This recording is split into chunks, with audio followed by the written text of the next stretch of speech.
Cathedral and to the reflection for Monday the 24th of May.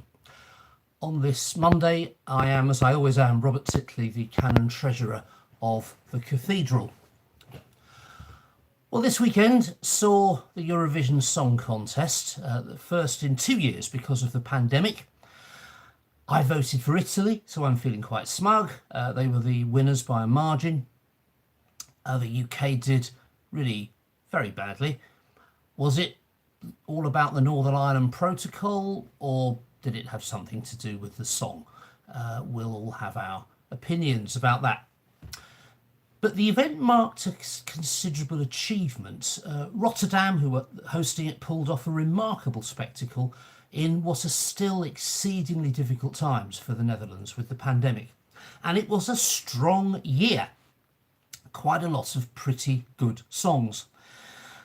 And the following day, I was doing something rather different. Saturday night gave way to Sunday morning and the Feast of Pentecost, Whit Sunday, with its heart, the story of the Holy Spirit coming upon the disciples in Jerusalem and enabling them to spill out onto the streets of the city and to communicate across barriers of culture and language to this crowd in the city, a gathering, as the Acts of the Apostles puts it, of devout Jews from every nation under heaven.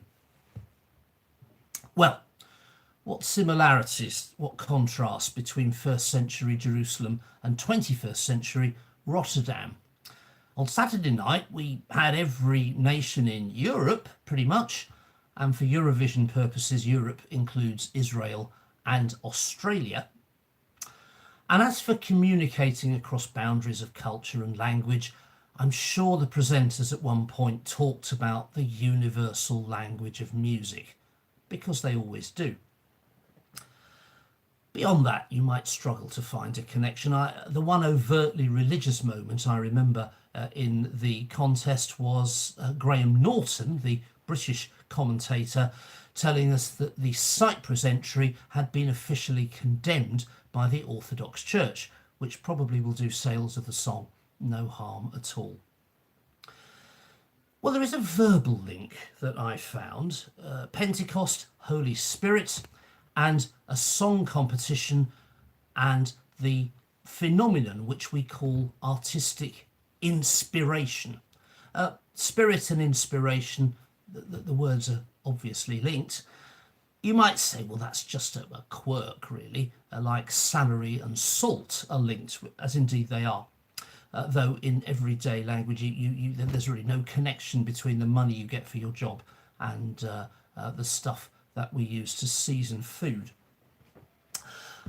But I think there's a somewhat deeper link. Yesterday at Evensong for Pentecost Sunday, Dean Nick, in his sermon, suggested a division that is quite often made in the different spheres of our lives. A division into two rather unequal halves, I suspect. The physical, that which is measurable, empirical, hard-edged, and spiritual, that which is soft, some would say fluffy, hard to quantify. And in the spiritual realm belong things like the activity that we were involved in as he was preaching, praying, worshipping, being in church.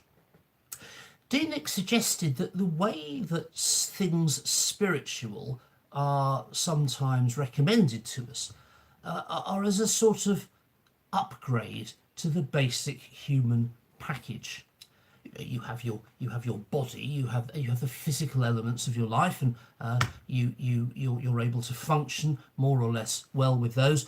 And spirituality is offered as an extra that will enhance your experience.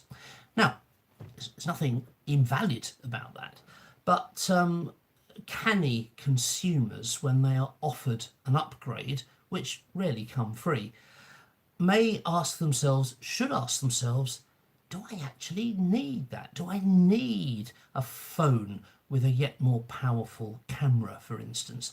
Actually, I can manage pretty well with the one I've got. Upgrade, thank you very much. So we should not be surprised if some people, when invited to consider the spiritual dimension of life, say, well, actually, this is an upgrade I don't need. I'm working perfectly well without praying, without going to church, without believing in God or a God. And actually, that's rather creditable, rather like saying I've got to my 60s and I still don't need glasses. By contrast, Dean Nick drew our attention to some words in the prophecy of Ezekiel, which was read in the service, in which God says that through his Spirit, he will take the hearts of stone in his people and instead of a heart of stone, give them a heart of flesh.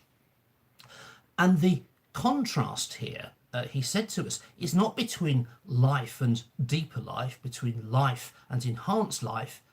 It's between life and not life, between life and death.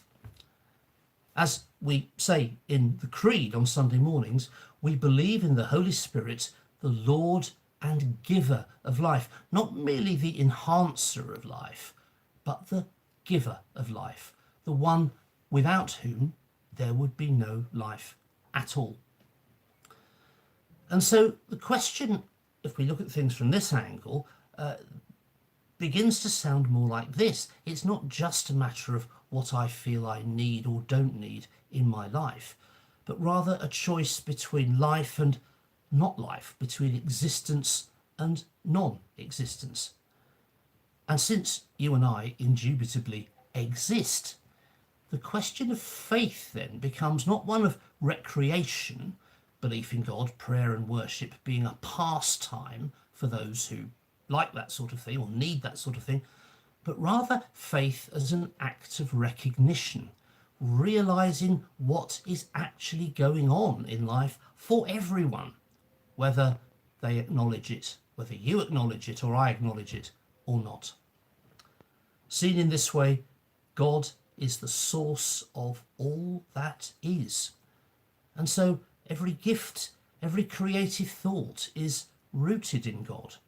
Everything from the inspired key change in the entry from France through to what we're praying for at the moment, some imaginative move to come out of the Israel-Gaza ceasefire. These things come from God, whose Spirit is the giver of life, whose Spirit is here and active among us, whether you and I acknowledge it or not. Now, everything I've said in the last few minutes could be wrong. That is a possibility I must confront if my belief is to be honest, just as the non-believer must confront the possibility of God on its best and most persuasive terms if their non-belief is to have validity and authenticity about it.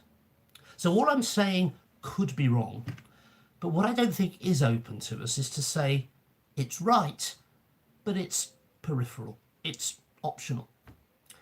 The big question, if what I've said is somewhere near the truth of things, is do I want to align my life with the energies of the one who is the source of all life?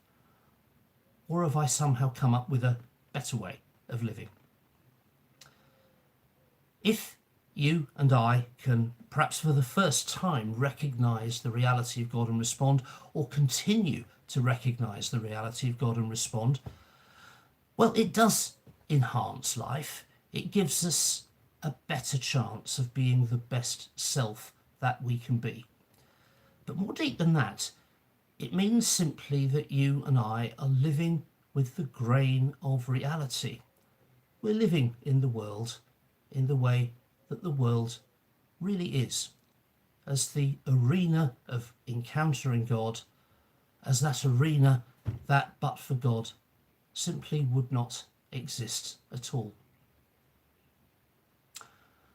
Well, thank you for listening, if you're still with us, to these Eurovision musings, and until we all gather again next year through our screens in Italy, may God be with you. Bye-bye.